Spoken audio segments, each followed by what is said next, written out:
po sa ating midweek service. Nagagalak po kaming makasama ang bawat isa sa inyo. Ayan. Kamusta nyo naman po ang bawat isa sa ating comment section. Huwag pong mahiyang batiin ang bawat isa ng isang magandang gabi. So ngayon pong gabi, syempre, bago tayo mag-umpisa, ngayon na po yung araw na tayo ay magre-rejoice sa ating Panginoon. Kaya tayo po magsama-sama at samahan niyo po kami sa pagpuri sa ating Panginoon.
Lalo in this minute, in this moment, kailangan gumawa ng isang matinding desisyon in terms of their family, in terms of their job, in terms of their relationship with other people, in terms of the path that they will choose. O kaya kahit yung mga simpleng bagay lang ng ano yung kakainin mo na ngayong gabi. May mga bagay tayong kailangan pagdesisyonan, maliit man o malaki. At may mga bagay din tayo, may mga bagay din na tinawag tayo ng Lord at hinihintay niya ang ating sagot. Alam ko po karamihan sa atin na nakaramdam ng pagtawag ng Lord in terms of service. Pwede, hindi naman po basically, pag tinawag ka ng Lord, pastor na agad eh. There's other types of service. Paano kung tinatawag ka pala ng Lord maglingkod sa pamamagitan ng pagtuturo? Paano kapag tinatawag ka pala ng Lord para sa pamamagitan ng pagpapakain sa ibang mga tao, pagtulong sa kanila sa iba't ibang paraan, medikal, pagkain, financial, o kahit maging isang lending ear o kahit man lang yung presence mo. I know some of us are afraid. Lord, hindi naman ako magaling magsalita. Lord, hindi naman ako magaling magluto. Lord, hindi naman ako magaling kumanta, sumayaw, tumugtog ng instrumento. Lord, hindi ako magaling sa salita. Yes, we have limits, tayong mga tao. For our God, He's limitless. And hindi po natin kailangan matakot sa pagtawag ng Lord sa atin. It says here in Deuteronomy chapter 31 verse 8, the Lord Himself goes before you and will be with you. He will never leave you nor forsake you. Do not be afraid. Do not be discouraged. Tinatawag ka ng Lord doon dahil nandun na siya at hinihintay ka na lang niya. And it's up to you, kapatid. It's up to you to go through the Lord. But of course, tonight, para magawa natin yung pagtawag ng Lord sa ating ngayong gabi, let's ask for courage, for strength. As we sing this song, let's ask for His presence, let's ask for His companionship sa pagsama sa atin. Because the Lord is never against us, always for us. I'll stand before you now. The greatness of your announcement.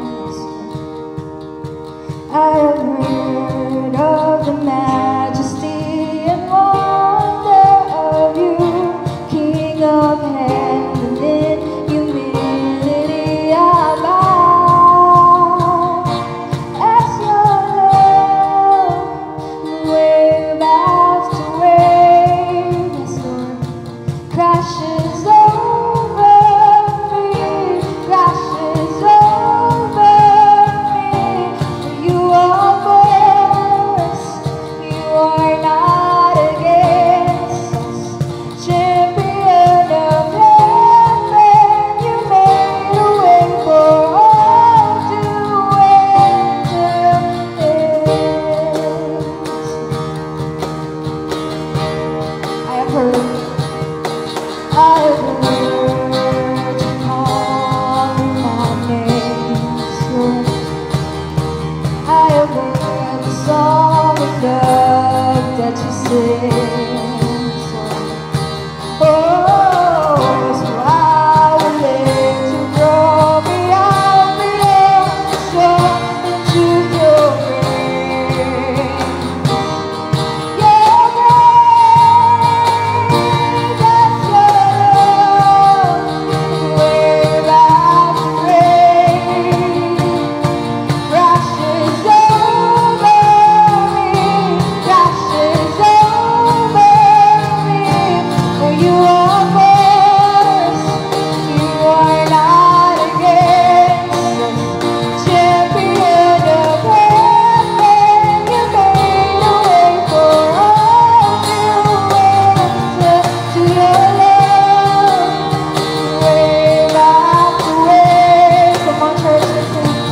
Crashes over me, crashes over me.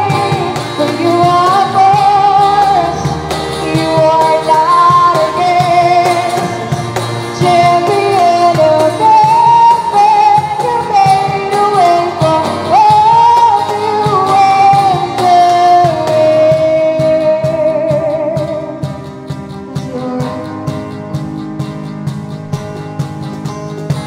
only you, Lord.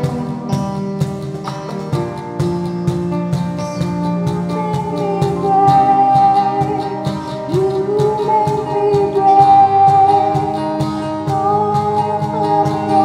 Beyond the shore to wait. You make me brave. You make me brave. No fear can hinder now the blood that fled away. 'Cause you make me brave. You make me brave. You call me out beyond the stormy waves, Lord. You make me brave. You make me brave. No fear can hinder now the blood that fled away. That's your love, wave after wave, crashes over me, crashes over me. You are force, you are not against. Champion of heaven, you made a way for all to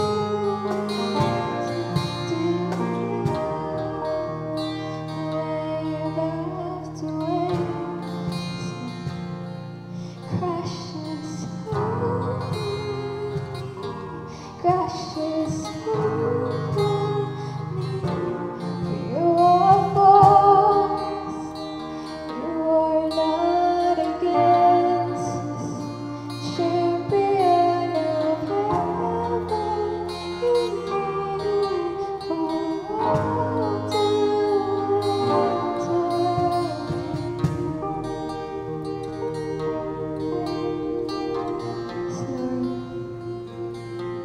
Let's pray. Our Heavenly Father, Lord, our hearts are filled with fear. Fear of moving forward, fear of the unknown, fear of what comes next. Especially, Lord, kapag tinatawag mo kami sa lugar kung saan hindi naman namin gusto or hindi naman namin nakikita ang sarili namin makapunta. Lalo na, Panginoon, kapag tinatawag mo kami sa bagay na alam namin wala kaming capacity para gawin. Alam namin, wala. Nasa limit na kami, Lord God. Lord, takot na bumabalot sa mga puso namin, Panginoon.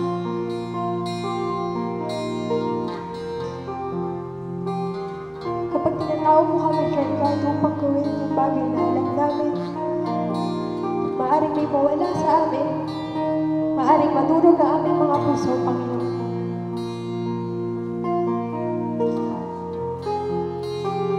And Lord, tonight we ask to make us brave, Panginoon. Lord, I ask for strength.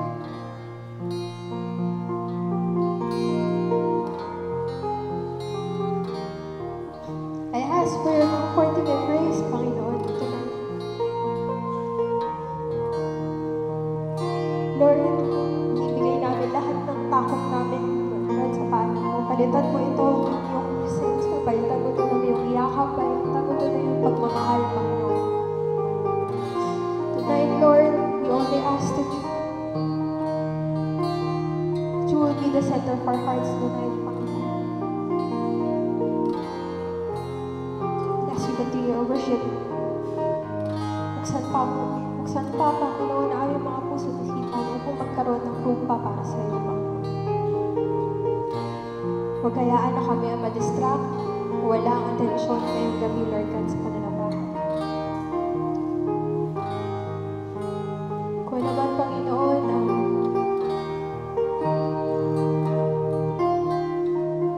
sino man, Panginoon, ang iyong gagamitin upang magsalita. Lord, kung naman lalabas sa kanyang mga bibig, magagaling lamang sa iyo.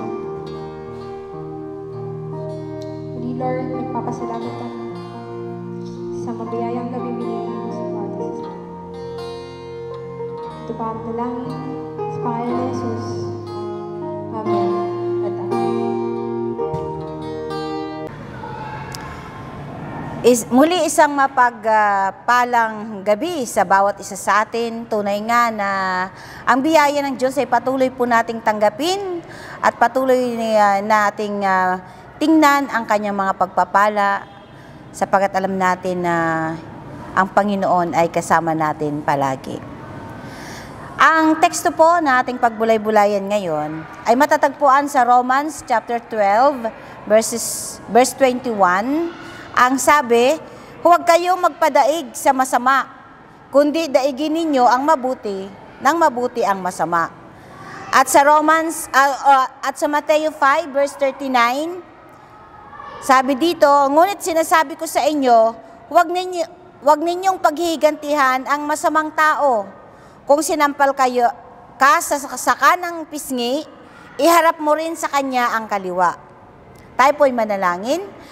Sa biyaya mo, O Diyos, kami po ay nagpupurit, nagpapasalamat sa gabing ito, na ngayon ay kasama ka namin, Panginoon. Ramdam po namin ang iyong presensya at ang iyong pagkilos. Samahan mo po kami, Panginoon, sa aming pagbulay-bulay ng iyong salita upang maunawaan at maintindihan po namin ang hamon ng buhay o mensahe mo, Panginoon, para sa amin. Salamat po sa pangalan ni Jesus. Amen. Yung binasa natin kanina sa Mateo 5 verse 39, hindi sa nangangahulugan na kapag nasaktan ka, nung ay papangalawahan pa, di ba? Nung una ay papangalawahan pa. Aminin natin na napakahirap magpaka-Kristiyano kapag tayo ay nasa sitwasyon na naagrabyado. Paano ba natin pakikiharapin o harapin ang ating mga kaaway na hindi nasasaktan o napapanatili pa rin natin ang diwa ng pagiging Kristiyano? Bagay na marami tayong hindi napagkasunduan o mga tagpo na dapat nating, ang target natin, ang goal natin sa buhay ay dapat nating maging maayos sa bawat panig. Kung isa-isahin natin ang mga taong naka-offend sa atin, or na-oppress tayo, o nasisikil, o nasisikil ka, naiinis ka, no? Sa mga taong minsan ay kumukontrol sa atin, o minsan ay nagpo-provoke sa atin, upang tayo ay magalit, mailabas ang tunay na tayo, kumbaga. Pero dito, may mga ilan na gusto natin pong ibahagi lang. Sabi dito, sa aking mga na-research, don't seek revenge. Sabi niya, it may be appealing, satisfying, justified, but don't do it. Yung gante ay napakamadali lang. Pwedeng harapan o patalikuran, pwedeng gawin ng sino man.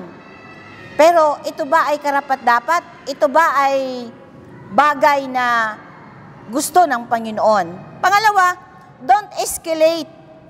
O yung nag-uudyok o gatungan ang mga galit na meron tayo o galit sa ating kapwa. Instead, hanapin natin ang kapayapaan. Your goal after your offense is to create a peaceful environment, not plotting revenge.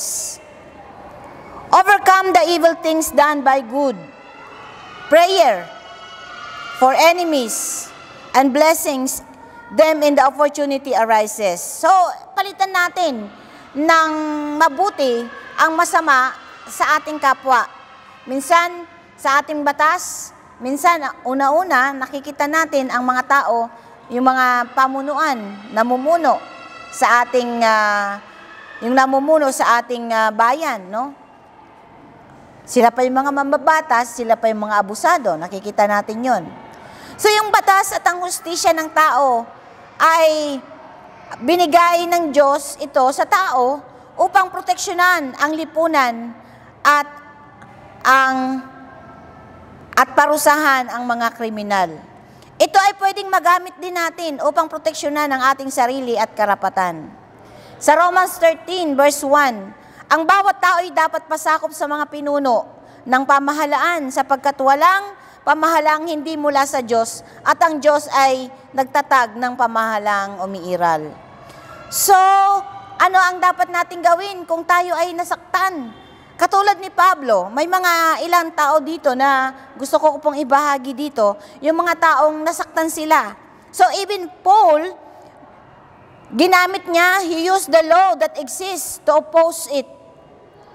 Laws to persecute leaders, no? Ito yung sa Acts chapter 25 na ginamit ni Pablo sa mga taong na umuoppose sa kanya. Bagamat kasamahan niya dati yon, pero si Pablo ay ginamit niya yung batas na umiiral upang proteksyonan at tingnan din, ibalik sa kanila yung batas na kanilang pinaiiral. Pangalawa, stand up and speak it, or stand up and speak the truth. Ito'y ginamit ni Peter sa Acts chapter 5 verse 17, na kung saan sa kabila ng sila ay nasa bilangguan sa pamagitan ng kanilang habang sila ay nagpipray. Basahin niyo po. Maganda itong chapter 5 nito. No, nabiglang natanggal ang mga tanikala nila at nabuksan yung kanilang pintuan ng bilangguan. At ang sabi ng mga anghel, kung babasahin mo ito, ay sabi niya, humayo kayo, lumabas kayo at ipangaral ang mabuting balitang ito. At ayun nga ang ginawa nila. Pumunta sila sa mga sinagoga at natagpuan ng mga gwardya na ang kanilang binabantayan sa kulungan o sa bilangguan ay nasa gitna ng sinagoga at nangangaral ng mabuting balita. Stand up and speak the truth. Then pangatlo, flee to a safe place. Umalis ka sa mga safe na lugar na kung saan lumayo ka na lang, no? Lumayo na lang upang hindi uminit ang lahat, no? Iwasan na lang. Kaya sabi doon, na mabalitaan ng mga apostol sa Jerusalem na tinanggap ng mga Samaritano ang salita ng Diyos, isinugo nila roon sina Pedro at Juan. Okay, di ba? Yung mga Samaritano, sa mga Samaritano, masyado yan silang mga religious people sa kanilang Diyos na sinasamba.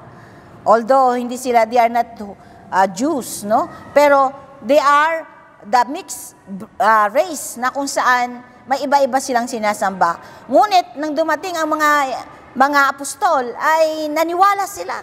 At yun yung gusto, yung mga taong yun ay ang gusto na puntahan. We Christians, our faith and hope is in God's help. Help us to stand up or harapin natin ng ligtas ang ating pinaglalaban o yung ating karapatan bilang isang mananampalataya. God is greater than any government and He will let stand and defeat us in it or on His own way. We are Christ's witness to them, not to oppress them. Kung hinihingi mo sa Diyos na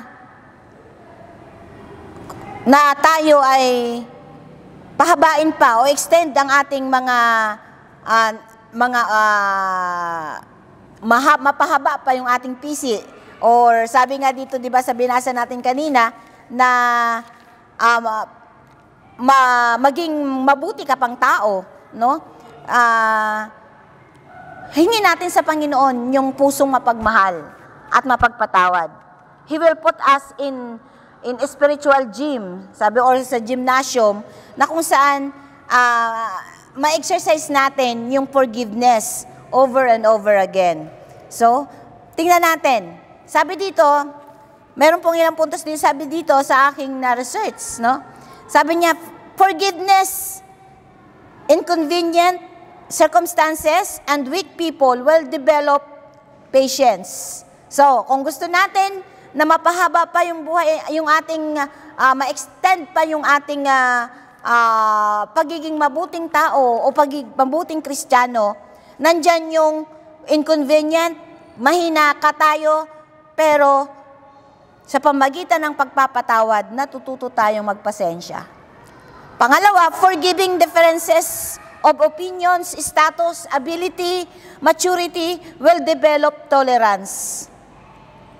Matalino ka, matalino tayo, matalino sila. May mga opinion sila na feeling nila sila yung magaling. Well, tolerate mo na lang kasi it's their opinion. It's their own opinion, di ba? Kaya kung nakasakit man sila o nasaktan ka man sa kanilang mga sinasabi tungkol sa mga bagay-bagay, open for forgiveness, di ba? Kaya exercise your tolerance. Pangatlo, forgiving offenses, pityness, unkindness, and slanders will develop graciousness. Yan. Ang hirap, di ba? Parang ang hirap siyang tingnan, no? Andyan na nga maraming offenses, maraming na hindi ka na binigyan ng mabuting magandang attitude or whatever sa kanila nakikitaan mo, pero ipinapakita mo pa rin yung graciousness para sa kanila. Napaka mabuting taong ito, di ba? Kung titingnan natin. So ito yung dapat nating makita sa atin bilang isang pagiging Kristiyano. And forgiving weakness, slowness, poverty, immaturity, and ignorance will develop kindness. Di ba? Madidevelop ka. Kasi kahit sa maliit na bagay, kaya mong magbahagi. Then, sabi dito, at last, as we forgive repeatedly, the character of love will overtake and eventually superimpose itself over your character. Ibig sabihin, mapapatungan siya ng dakilang pagmamahal na to kung tayo ay natutong magpatawad at magmahal ng tunay. Yung lahat na nakikita natin sa ating kapwa ay malalampasan natin sapagkat ipinapakita ito at naipapractice natin yung totoong pagpapatawad. Gusto mo bang maging mabuti? Sabi niya, huwag kayong magpadaig sa masama kung hindi daigin ninyo ng mabuti ang masama. Mga kapatid, huwag nating hayaan na kainin tayo ng mga ganitong mga attitudes. Bagkus, hingin natin sa Panginoon, ipanalangin natin sa Panginoon na ipaunawa sa atin ang kanilang kakayanan at ang ating kakayanan upang magkaroon tayo ng peaceful environment, di ba? Ayaw natin ng away, ayaw natin ng pagkakawatak-watak, pagkakahiwa-hiwalay. So sa pamagitan natin, tayo na bilang mga Kristiyano ay maging daluyan, maging instrumento ng pagkakasundo-sundo, hindi ng pagkahiwa-hiwalay. Ikaw ay instrumento, ikaw ay binigyan ng Panginoon ng parte upang maging pagpapala, instrumento sa kanyang ubasan. Tandaan natin, huwag nating paghigantihan yung mga taong nakasakit sa atin. Bagkus, palitan natin ito ng isang mabuting gawain para sa ikatutuwid ng kanilang mga ginagawa. Sa pangalan ng Ama, ng Anak at ng Banal na Espiritu Santo. Amen. Tayo po'y manalangin. Sa biyaya mo, O Diyos, kami po ay naniniwala na Ikaw ang nagbigay sa amin ng paalaalang ito sa buhay namin sapagkat kung sa dangang amin, Panginoon, marami po kaming kahinaan, nakita po namin na hindi namin makontrol yung aming sarili, kundi Panginoon, minsan ay napapatulan po namin ang aming mga kaaway o yung mga taong nakapanakit sa amin, Panginoon. Lord, sa ganitong diwa, hinihingi po namin ang kapatawaran yung aming sarili, yung aming isip at puso, upang sa gayon, Panginoon, sabi nga, Lord, inihingi po namin ang kapatawaran. yung lahat ng aming mga nagawa. Yung mga taong nakagawa sa amin ng kasalanan ay amin din pong pinapatawad sa pangalan ni Jesus. Sa mga sandaling ito, dinideclare po namin ang kapatawaran sa kanila upang kami, Panginoon, ay makalaya sa damdaming patuloy na nakakapanakit sa amin, patuloy na hindi namin nakakayanan, Panginoon, at mga alalahanin at suliranin na naging sanhi, Panginoon, upang kami ay panghinaan. Panginoon, patawarin mo po kami.